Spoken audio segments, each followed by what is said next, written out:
then I started working for Champ Sports. I sold shoes. And I just did that because I liked the store.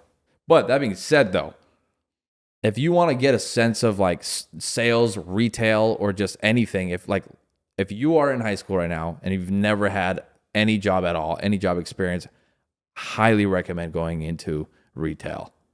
You'll learn how to work with people. You know how to talk to people. And here's the thing. Here's the biggest thing. I don't know. If you're listening to this and you're like, well, I'm not an extrovert. I'm not a salesperson at heart. I'm not either.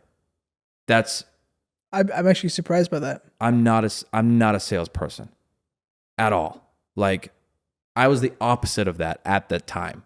I was absolutely terrified when I actually got the job and that first customer walked in through the door and my manager was like looking at me like, all right, go talk to them, go greet them. Just being able to be like, hi, welcome to Champs was terrifying because like I didn't play sports like in high school. I wasn't the outgoing guy. I found my group and I just like made friends there and that's it. And those were my friends. 100%. I wasn't like the guy that like played basketball and had a bunch of friends. Like, no, like if you knew Roman, like, okay, he's a cool guy, whatever. But like, if I don't know you, you know nothing about me. I never talk to you. I don't even acknowledge you. That was me growing up. I had to force myself to learn how to talk to people. And then you realize that like your biggest fear is nothing. It's like, oh, like you just end up doing it. I did it for like a year and a half. And like, you're like, wow, I used to like literally be terrified to even say hi to someone walking through the doors. Dude, I 100%. My first job was retail as well. I was working for Sears as a cashier when I was 16. Dude, I still remember, like, I was exactly the same way. If I don't have to talk to you, I'll do anything to avoid talking to you. Yeah. If my dad made me call customer service for something, I have to Google to see if there's an email option because I'm not calling. Dude, I still remember my first day on the floor in training. I was training with this guy in the Sears tools department. I could still see exactly where we were standing. This was like, 8 years ago. He was like, all right, man, I'm going to go on a break. You can just chill here. And I'm like, wait, what? Like you're leaving. Like I'm going to be by myself on the sales floor. And I'm just standing there. I have no idea what's going on. And then I see a customer coming towards me and I'm like deer in the headlights. I'm like staring at him and he comes up to me, like looks at me like what's going on here? And I'm like, sorry, I can't. And like, that's literally all I said to him. And the guy laughs and just goes to a different department to check out. Just like, I can't talk. I'm not a person right now. I'm just a human. I'm just a body right here. Like, dude, it took me weeks of working, like, and then probably more than that because I was working part-time at that point. Yeah. It was probably months. And we had to ask people for their phone numbers too, for like our rewards thing. That was the worst. Dude, I was shaking. I was so nervous. Yeah. I was like talking like this. Like I had to like force myself to speak up. I had to dude, it took so long to break out of it. Once you break out of it though, dude, it's a game changer. I'm telling you. And the funny thing, like, isn't there like a saying or something like that where they say, like the number one, there's like two things that people are afraid of. Like like the top two phobias in the world is public speaking. Yep. And what's the second one? Death.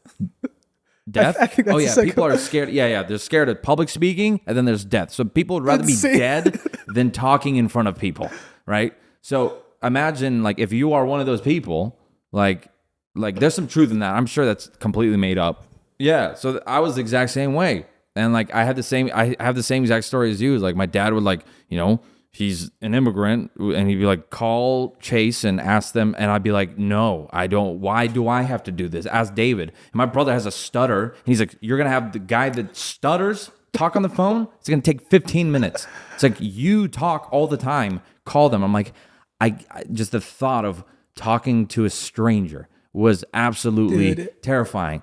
And so to think that and then to just throw yourself on accident into a job where that's your whole job is to talk to people, it completely changes your personality. Oh my goodness. And it completely changes like your thought process. I'm like, oh, if you're terrified of something, if you think that you cannot do it, like you absolutely can if you force yourself. Dude, 100%. I have so many people that tell me like, oh, I'm not cut out for sales. Like, oh, I can't do that. Like my mom is always like, "Oh, Alex, you're such a talker. Like you can talk." I'm like, "No, 100% no." Like if I had it my way, I would just sit in the freaking isolated room most of the days and just not do anything. But I had to force myself. Like you have once you get there and you overcome the fear, man, it's that's when people think, "Oh, he's a natural. Oh, he's this and this."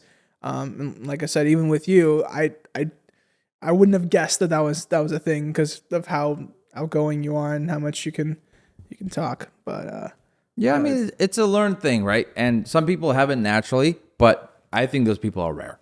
And it also like depends on your upbringing and all that kind of stuff. But like generally speaking, not everyone can speak in front of people. Not everyone can just pick up a conversation. That's why it like comes back to like, you know, guys having to come up to girls or something like that.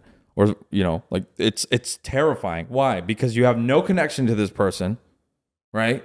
And then you have to somehow out of thin air not act like this is totally weird and then like make it natural, right? That is a skill. And to have it as a job, like it definitely helps in all aspects of life.